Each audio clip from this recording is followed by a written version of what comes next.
গোষ্ঠীদ্বন্দ্বটা মূলত মমতা বন্দ্যোপাধ্যায় তার নিয়ন্ত্রণে থাকা আধিকারিকদের দিয়ে বিভিন্ন বিধানসভায় লাগিয়ে রাখেন। কেন লাগিয়ে রাখেন?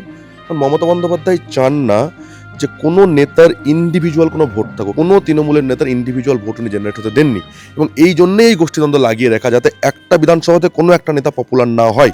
এর ফলে যেটা হবে যে কোনো নেতা তৃণমূল কংগ্রেসের যে প্রতীক ভোটে, সেই তৃণমূল কংগ্রেসের প্রতীক বা ভোট টিকিটের উপরে ডিপেন্ডেন্ট থাকবে। এখান থেকেই শুরু হচ্ছে হুমায়ুন কবিরের প্যারালাল উত্থানটা, বা হুমায়ুন কবির এখানেই আলাদা।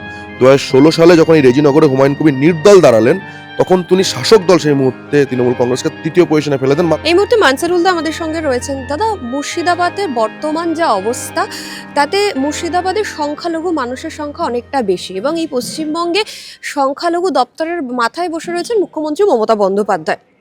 ফলত হুমায়ুন কবিরের তৃণমূল কংগ্রেস দল থেকে বেরিয়ে আসে, এবং তারপর দফায় দফায় যে বেলডাঙ্গা উত্তপ্ত হচ্ছে, মুর্শিদাবাদের সংখ্যালঘু মানুষ এই যে ক্ষিপ্ত হয়ে উঠছে, তাতে কি 26-এর ভোটে কতটা প্রভাব পড়বে তৃণমূল কংগ্রেসের ভোটে?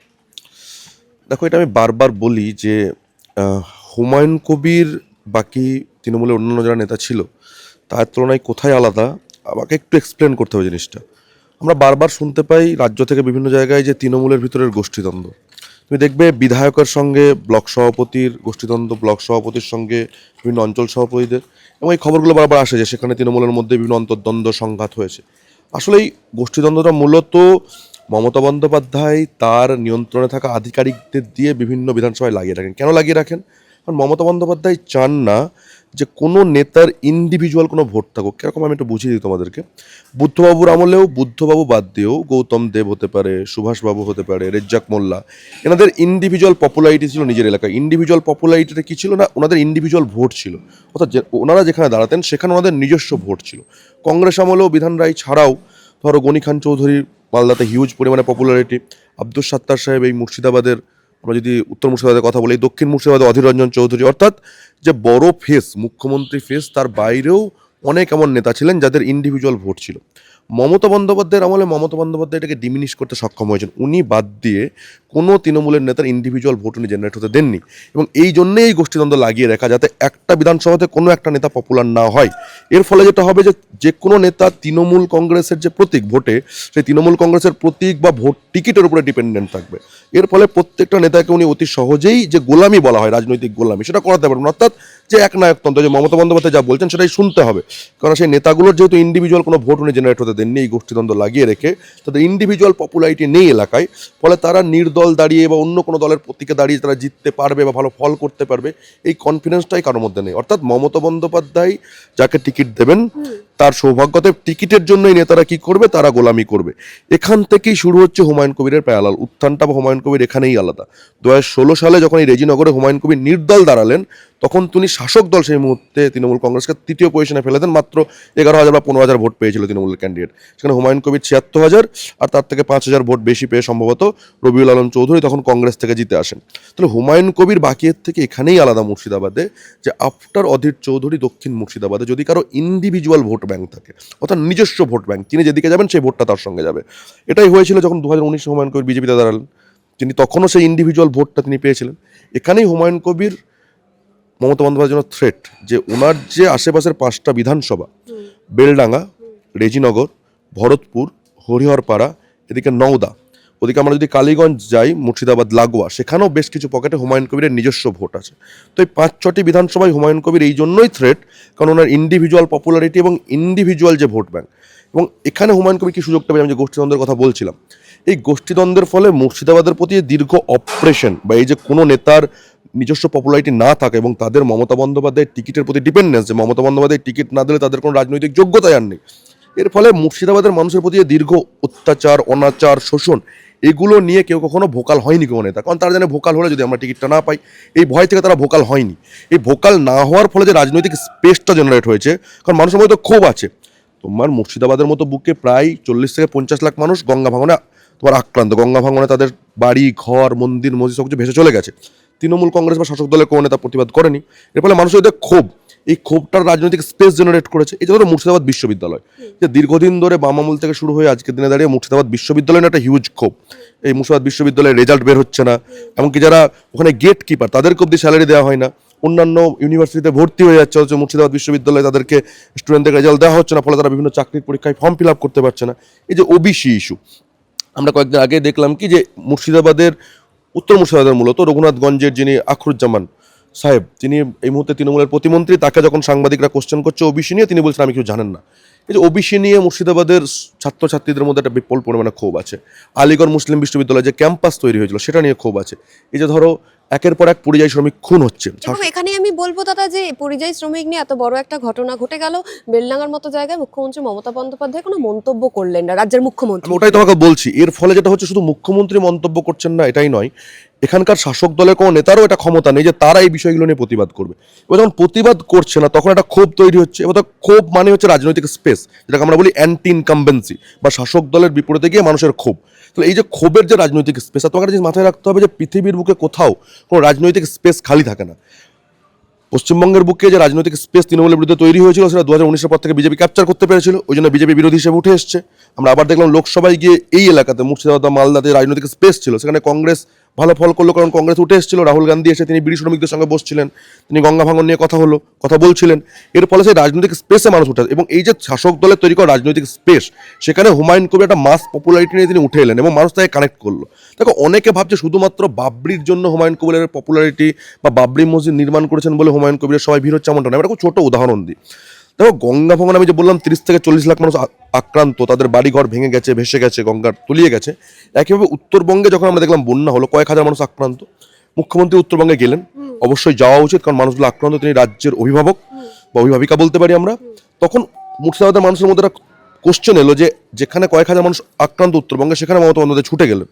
অথচ আমরা জানি উত্তরবঙ্গ বিজেপি একটা শক্ত ঘাঁটি, বিজেপিকে বারবার জিতে এসেছে, সেখানে মমতা বন্দ্যোপাধ্যায় ছুটে যাচ্ছেন। কিন্তু যে মুর্শিদাবাদ মমতা বন্দ্যোপাধ্যায় শাসক দলকে 22টির মধ্যে 20টি আসন অফার করলো, বা যে মালদা তাকে এতগুলো আসন জেতালো, প্রায় 12টির মধ্যে 8টি আসন তাকে জেতালো, সেখানে মমতা বন্দ্যোপাধ্যায় এলেন না। এই যে জেনুইন কোশ্চেনটা অ্যারাইজ করলো যে আমাদের এখানে মমতা বন্দ্যোপাধ্যায় এলেন না, মুখ্যমন্ত্রী এলেন না, এই কথাটা শাসক দলের কোনো নেতা বলছে না।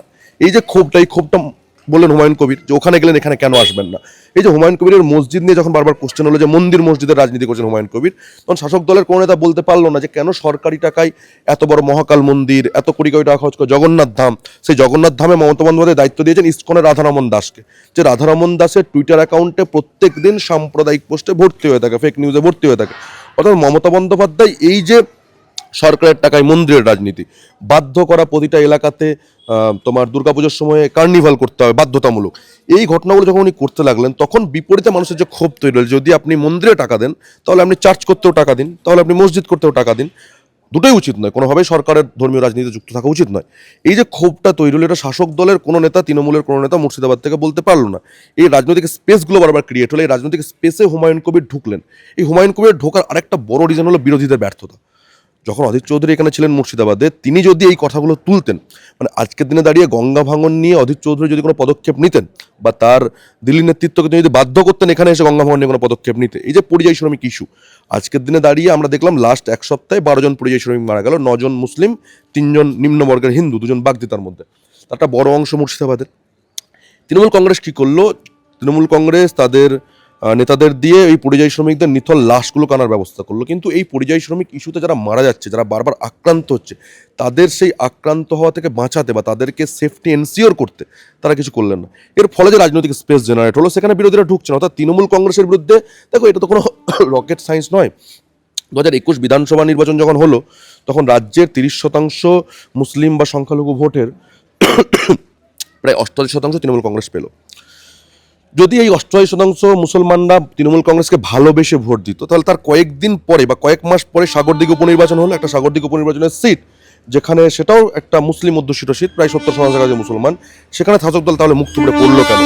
শাসক দল এই জন্যই মুখ থুবড়ে পড়লো বিকজ 2021 সালের বিধানসভা নির্বাচনে বাংলার মুসলিমরা, 30% মুসলিম, তারা কেউ ভালোবেসে শাসক দলকে ভোট দেয়নি, তাদের একটা বড় অংশ বাধ্য হয়েছে। তার কারণ হলো সেই মুহূর্তে দাঁড়িয়ে বিজেপির যে পোলারাইজেশন, বিজেপি এবং তৃণমূলের পোলারাইজেশন, এনআরসির যে ইস্যু ছিল, এখানে এসে দাঁড়িয়ে যোগী আদিত্যনাথ বললেন যে মুর্শিদাবাদের মুসলমানদেরকে তিনি তাড়িয়ে বাংলাদেশ তাড়িয়ে দেবেন। আমরা দেখলাম তারপরে শীতলকুচির ঘটনা হলো, যেখানে গুলি চালিয়ে 8-9 জন মুসলিমকে মেরে ফেলা হলো, সংখ্যালঘু মুসলিমকে। এর ফলে যে ভয়টা জেনারেট হলো, সেই ভয় থেকে বাঁচতে কি করা হলো, মুসলিমরা দলে দলে ভোট দিল। তারা যে সত্যি তৃণমূলকে ভালোবাসা, তার সবচেয়ে বড় প্রমাণ হলো তার কয়েক মাস পরে স্বাগতিক উপনির্বাচন। কারণ এটা উপনির্বাচনে শাসক দল যারা থাকে তাদের জেতার চান্সেস থাকে 90% সবসময়। সেখানে দাঁড়িয়ে তৃণমূল কয়েক মাস আগেই এত বিপুল ভোট পুরনো বিধানসভা জিতে ক্ষমতা এসে 210-এর বেশি, তার কয়েক মাস পরে তারা স্বাগতিক উপনির্বাচন হেরে গেল। এইগুলো আমি কেন জানি না, সে অধীর চৌধুরী হতে পারে, মোহাম্মদ সেলিম হতে পারে, তাদের মাথায় কি রাজনৈতিক সেই বুদ্ধি নেই, I don't know.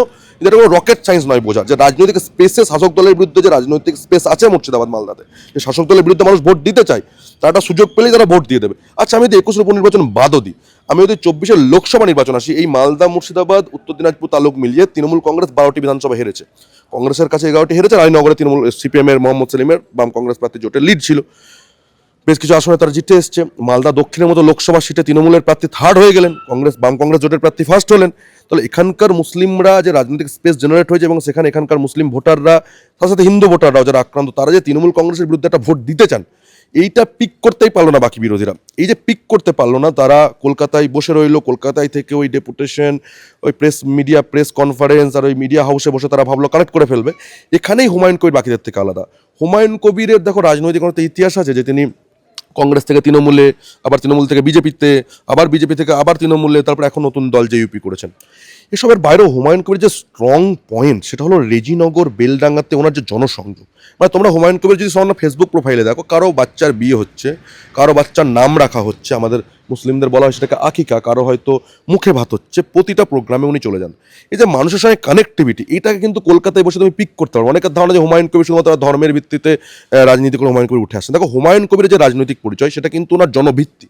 Humayun Kabir যখন তৃণমূল থেকে বেরিয়ে এলেন, তখন ওনার যে লঞ্চ, সেই লঞ্চের জন্য একটা বড় ওনার ন্যারেটিভের প্রয়োজন ছিল। সেই ন্যারেটিভটা উনি ব্যবহার করলেন বাবরির মতো একটা ইমোশনকে দিয়ে। তাহলে ওনার দল বা ওনার রাজনীতিতে শাসক দল বিরোধী লঞ্চিং প্যাড ছিল বাবরি।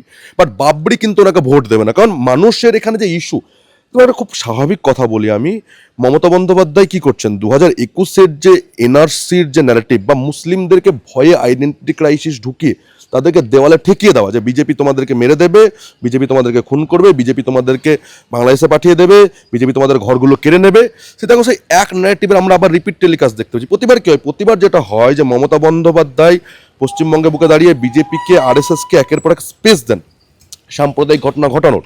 এই যে বেলডাঙ্গায় কার্তিকপুরের সময় সে ঘটনা হলো, যেখানে সরাসরি ওখানে ভারত সেবাশ্রমের কার্তিক মহারাজ যুক্ত ছিলেন, যাকে বারবার বলা হয়েছে এই মালদা, মুর্শিদাবাদ এবং উত্তরবঙ্গ জোনে আরএসএসের সবচেয়ে বড় মাথা, তিনি এই মুর্শিদাবাদকে বারংবার উত্তপ্ত করেছেন।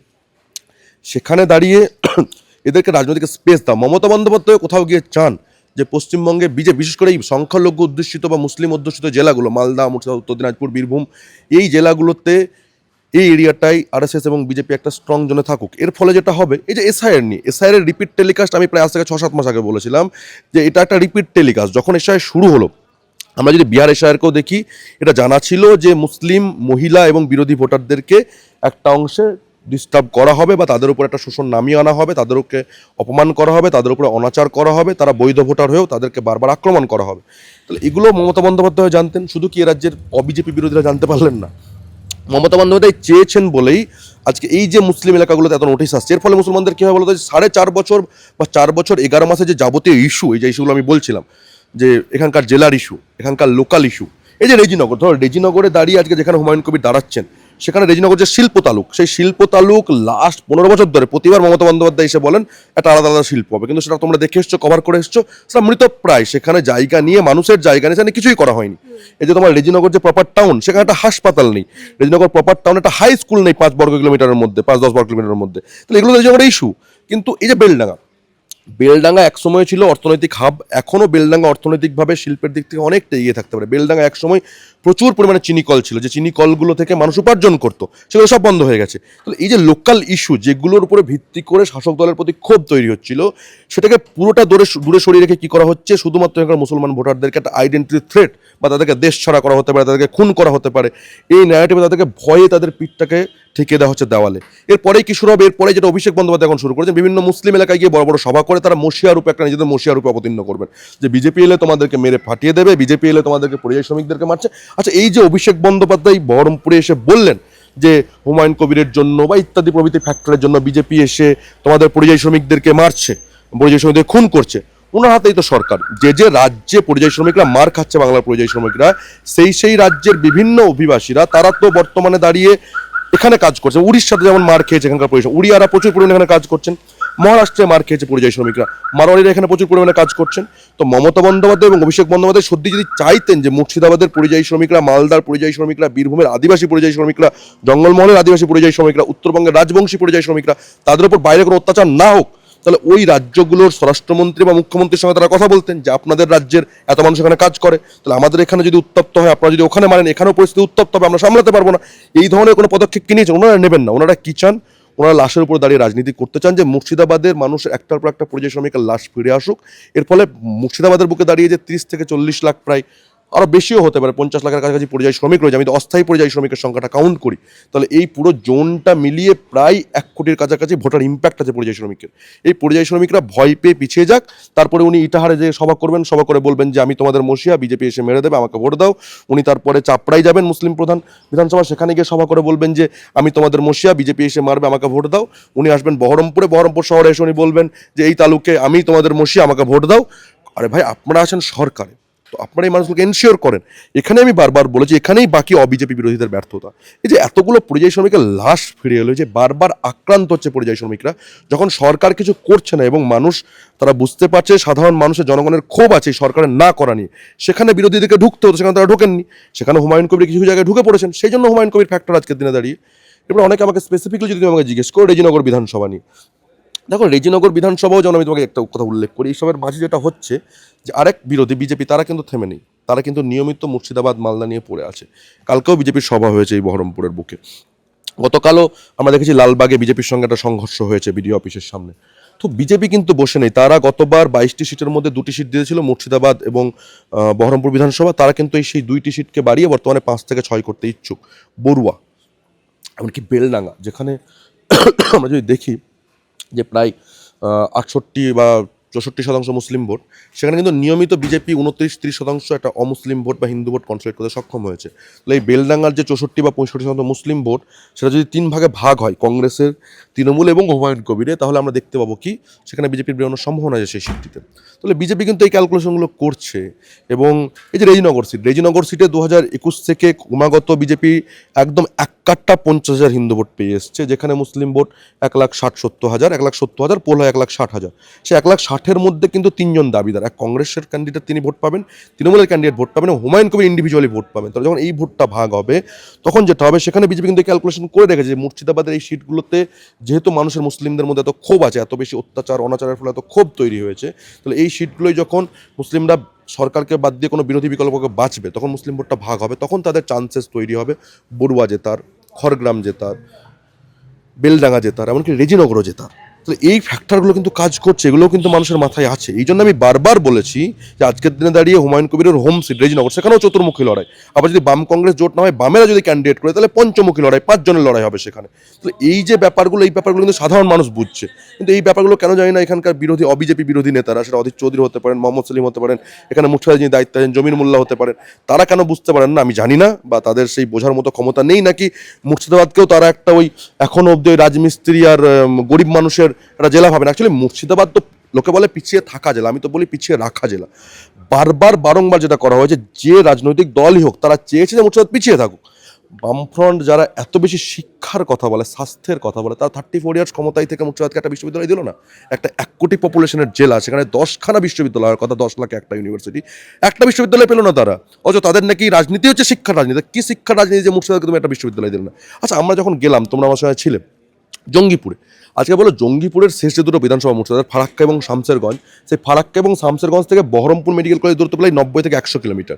হচ্ছে গোটা মুর্শিদাবাদে একটাই মেডিকেল কলেজ বর্তমানে, সেটা হচ্ছে বহরমপুর মেডিকেল কলেজ। সেই বহরমপুর মেডিকেল কলেজও তৈরি হয়েছে বাম আমলে। তো বামেরা এটা জানতো না যে 90 থেকে 100 কিলোমিটার দূর ফারাক্কা থেকে যখন প্রেগনেন্ট মহিলা এখানে আসবেন, তখন তার ওই আস্তে আস্তে মৃত্যু ঘটবে। তাহলে মুর্শিদাবাদের রাজনৈতিক স্পেস আছে। তারা যে ভুলটা করেছে সেই সময়ে, যে মুর্শিদাবাদকে শিক্ষা, স্বাস্থ্য, অর্থনৈতিক থেকে পিছিয়ে রেখেছে, তৃণমূল সেটাকে আরও এক ধাপ এগিয়ে নিয়ে গিয়ে কী করেছে, মুর্শিদাবাদ মুর্শিদাবাদের উপর আরও বেশি অনাচার করেছে। তো বাম এবং কংগ্রেস যদি সেই জায়গাটা ধরতে পারে, আজকের দিনে দাঁড়িয়ে মুর্শিদাবাদের মানুষ যে 5 থেকে 10টি বিশ্ববিদ্যালয় ডিজার্ভ করে, তারা যে আরও 2খানা সরকারি মেডিকেল কলেজ ডিজার্ভ করে, এই দমকল বা তোমার জলঙ্গির মতো জায়গায় তারা যে একটা কৃষি বিশ্ববিদ্যালয় ডিজার্ভ করে, তারা যে বিভিন্ন জায়গায় যেখানে কলগুলো, যে রেজিনগর শিল্প তালুক হোক, বেলডাঙ্গার চিনি কল ফ্যাক্টরি হোক, সেখানকার মানুষ ডিজার্ভ করে, এইগুলো যদি তারা না বুঝতে পারে, তাদের যদি আমার ধারণা হয় মুর্শিদাবাদের মানুষকে নিয়ে একটা সুপ্ত সাম্প্রদায়িক ধারণা যে তৃণমূলের হাত থেকে মার খেতে মালদা মুর্শিদাবাদ দিনাজপুরের মুসলিম ভোটাররা তারা ছুটে গেছে, বিজেপির হাতে মার খেতে মালদা মুর্শিদাবাদ এবং দিনাজপুরের মুসলিমরা ছুটে গেছে তৃণমূলের কাছে মার খেয়ে তাদের কাছে কোনো অপশন থাকবে না, তারা তো আলটিমেটলি আমাদের কাছেই আসবে। অর্থাৎ আমরা মানুষের জন্য কিছু করবো না, তারা ভয়ে আমাদের কাছে আসবে। তারপরে যদি বারবার বলা হয় শুধুমাত্র মমতা বন্দ্যোপাধ্যায়ের বিজেপি ভয়ের রাজনীতি করছেন, সেটা হিপোক্রেসি হয়ে যায়। অবশ্যই মুর্শিদাবাদের বুকে এই মুহূর্তে দাঁড়িয়ে আমি বারবার বলি, দেখো মমতা বন্দ্যোপাধ্যায়ের যে সাংগঠনিক দক্ষতা তৃণমূলের, তার সঙ্গে আধিকারিক ব্যাকআপ, তার সঙ্গে মমতা বন্দ্যোপাধ্যায়ের যে রাজনৈতিক ব্রেন, সব মিলিয়ে গোটা রাজ্যে মমতা বন্দ্যোপাধ্যায় এখনও অপরাজেয়। অ্যাজ আ ব্যক্তি মুখ্যমন্ত্রী এখনও অপরাজেয়, এবং তাকে এই দক্ষিণবঙ্গের সিটগুলোতে যাবতীয় কয়েকটা যদি আমি বাদ দিই, বসিরহাট উত্তর, হারোয়া, ভাঙড়, ক্যানিং পূর্ব, পশ্চিম, মগরাহাট, যেখানে নওশাদ সিদ্দিকের একটা প্রভাব আছে 5 থেকে 10টি সিট, সেগুলো বাদ দিলে দক্ষিণবঙ্গের যে কোনো মুসলিম প্রধান সিটে মমতা বন্দ্যোপাধ্যায় অপরাজেয়। তিনি ভোটের আগেই নিজের পকেটে 50,000 মুসলিম ভোট নিয়েই তিনি ভোটে নামেন। একইভাবে তুমি যদি চলে আসো আরও যে জায়গাগুলো রয়েছে, উত্তরবঙ্গের কোচবিহার হোক বা তোমার জলপাইগুড়ি হোক, যেখানে মুসলিম ভোটের পরিমাণটা কম, সেখানেও সেই মুসলিম ভোটটা পুরোটাই তার পকেটে বিজেপিকে হারাতে।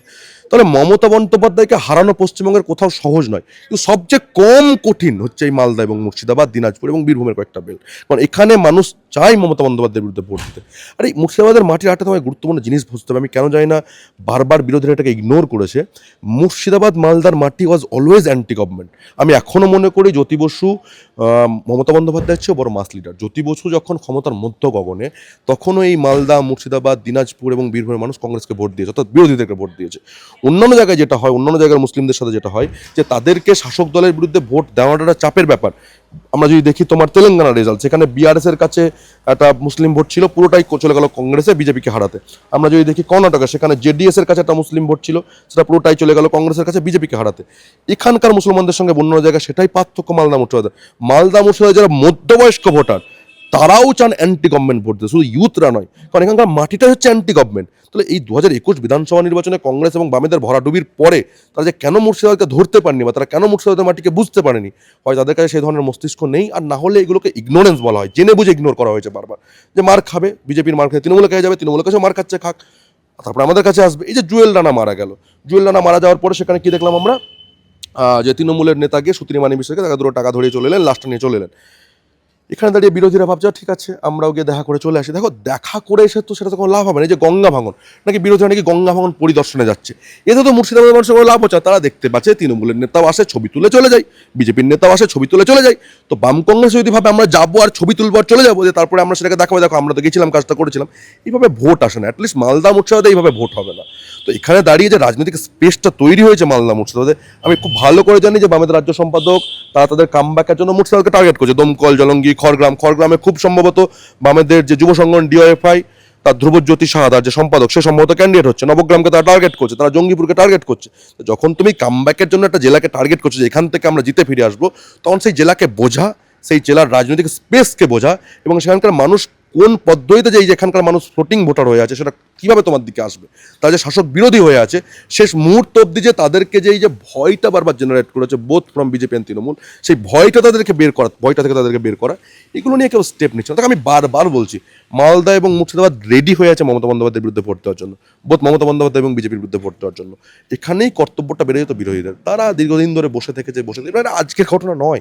আমি তোমাকে বললাম 2021 সাগরদিঘি উপনির্বাচন থেকে তুমি কানেক্ট করো পর লোকসভা অবধি, তারা অনেক আগে থেকেই তৃণমূল বিরোধী ভোট মানে তৃণমূলের বিরুদ্ধে ভোট দেওয়ার জন্য, শাসক দলের বিরুদ্ধে ভোট দেওয়ার জন্য রেডি হয়ে আছে।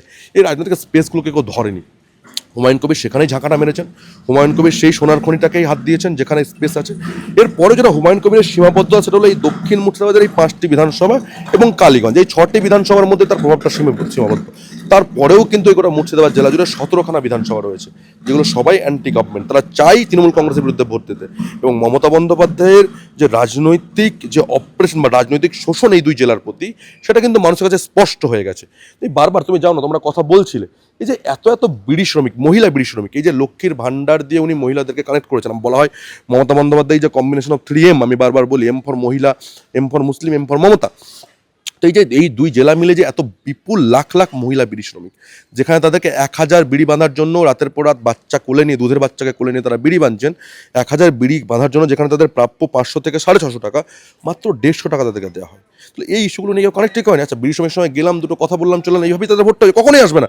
কারণ বিজেপি এবং তৃণমূল এত স্ট্রংলি ভয়ের রাজনীতি জেনারেট করছে যে ওকে, তুমি 150 টাকা পেলেও তুমি তো খেতে তো পাচ্ছ, বিজেপি চলে এলে, তৃণমূল বলছে বিজেপি চলে এলে তোমাকে মেরে দেবে, তোমার সন্তানটাকে কেড়ে নেবে। এই সোনালী খাতুনকে যে পুশব্যাক করা হলো, সোনালী খাতুনের মতো মহিলাকে যে পুশব্যাক করে বাংলাদেশে পাঠানো, বৈধ ভারতীয়কে, এটার রিজন কি? এটার রিজন হলো শুধুমাত্র ভয় জেনারেট করা। বিজেপি চাইছে তাদের হিন্দু ভোটারকে এটা বলে কনসোলিডেট করা যে আমরা ক্ষমতা এলে আমরা এখানকার মুসলমানদেরকে খুব ভাগাবো, মুসলমানদেরকে পেটাবো, মুসলমানদেরকে মারবো, তাদের প্রতি অত্যাচার করবো, অত তোমরা আমাকে ভোট দাও মুসলমান বিদ্বেষ থেকে।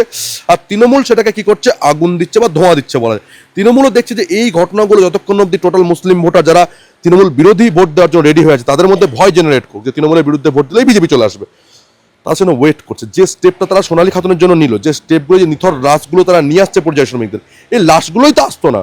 ওখানে ব্যবস্থা নিলে তাদেরকে লাশই হতো না, কিন্তু তৃণমূল সেটা করবে না। তৃণমূল চায় এই লাশগুলো আসুক, এই লাশগুলো মুর্শিদাবাদের তৃণমূল বিরোধী ভোটারদের মধ্যে ভয় জেনারেট করুক। তারা এই ভয়টা পাক যে তৃণমূলকে যদি আমরা না ভোট দিই, তাহলে তৃণমূল রেজিনগর শিল্প তালুককে ধ্বংস করে দিক, তৃণমূল এখানে কোনো মেডিকেল কলেজ না দিক, তৃণমূল এখানকার বিশ্ববিদ্যালয়কে ধ্বংস করে দিক, মুর্শিদাবাদ বিশ্ববিদ্যালয়কে, তৃণমূল এখানকার যে হেরিটেজ হাজারদুয়ারি থেকে শুরু করে সেগুলোকে ধ্বংস করে দিক, সে আমলে কোনো সংরক্ষণ হচ্ছে না, তৃণমূল জঙ্গিপুরকে কোনো মেডিকেল কলেজ না দিক, যত কাজ যেগুলো মানুষের দাবি সেগুলো যদি কাজ নাও মানা হয়, তৃণমূল এই জিনিসটা প্রতিষ্ঠা করতে চাই যে আমরা তো লেসার লেভেল, দেখো বিজেপি, তুমি যদি আমাদেরকে ভোট না দাও তাহলে বিজেপি চলে আসবে। এবং এখানে এই যে জোনটাতে, সেখানে বাম কংগ্রেসের মতো বিরোধীরা এত বছর ধরে ঢুকতেই পারেনি, তাহলে তো বুঝতেই পারেনি জোনটা কোথায়। যদি বুঝতে পারতো তাহলে প্রতিবার ভোটের আগে শুধুমাত্র আমরা কামব্যাক করবো, অধীর চৌধুরী আমি কামব্যাক করবো, জিরো হয়ে গেছি, এই চিন্তা ভাবনা নিয়ে তারা মুর্শিদাবাদের রাজনীতিটা করতো না। তার রাজনীতিটা করতো মানুষের জন্য। আমি এই ভোটগুলো তাদের মধ্যে দেখতে পাই না। দেখো, মমতা বন্দ্যোপাধ্যায়কে মালদা মুর্শিদাবাদের মানুষ কখনোই পছন্দ করেনি। 2021-এর আগে অবধি তুমি 16 রেজাল্ট যদি দেখো, 19 রেজাল্ট যদি দেখো, 1900 এখান থেকে বহরমপুর লোকসভা থেকে জিতেছেন অধীর চৌধুরী, মালদা দক্ষিণ থেকে কংগ্রেসের প্রার্থী জিতেছেন, সেখানেও পছন্দ করেনি। কিন্তু বাকি যে দলগুলো, তারা কি এগুলো বুঝতে চেয়েছে?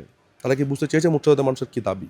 নাকি তারা মুর্শিদাবাদের মানুষকে শুধুমাত্র ওই লুঙ্গি পরা পরিযায়ী শ্রমিক রাজমিস্ত্রি হিসাবেই দেখে, যারা সকালবেলা কষ্ট করে ভোর ভোর উঠে টাউনে যায় কাজ করতে, অন্য রাজ্যে যায় কাজ করতে, যাদের মেয়েরা বাচ্চা হাতে কোলে নিয়ে তারা বিড়ি বাঁধে সারাদিন, যাতে তারা একটু দুমুঠো খেতে পায়, তাদেরকে এই দৃষ্টিভঙ্গি থেকেই দেখেছে। এই এলিটিজম, শহরে এলিটরা বা শহরে এলিট নেতারা কি এই দৃষ্টিভঙ্গির বাইরে বেরোতে পেরে? যদি বেরোতে পারতো তাহলে অবশ্যই মালদা মুর্শিদাবাদ তৃণমূল কংগ্রেসের বিরুদ্ধে বারবার ভোট দিয়েছে, আবার 26-এ দেবে। তারা সেখান থেকে বেরোতে পারেনি, এবং তৃণমূল এবং বিজেপি এই ভয় জেনারেট করতে সক্ষম হয়েছে।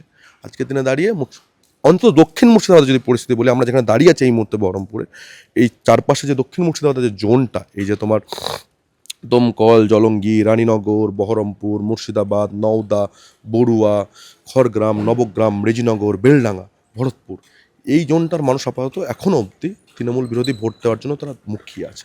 তাদের কাছে দরকার হলো গুরুত্বপূর্ণ একজন বিরোধী নেতৃত্ব, গুরুত্বপূর্ণ বিরোধী ন্যারেটিভ, যাদেরকে ভরসা করে তারা তৃণমূল এবং বিজেপির বিরুদ্ধে ভোটটা দেবে।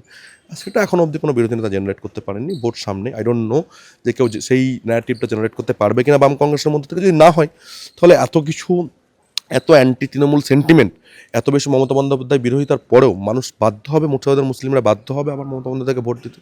কারণ সেখানে দাঁড়িয়ে বিজেপি এবং তৃণমূলের যে ভয়ের ন্যারেটিভ, সেটা কাজ করছে।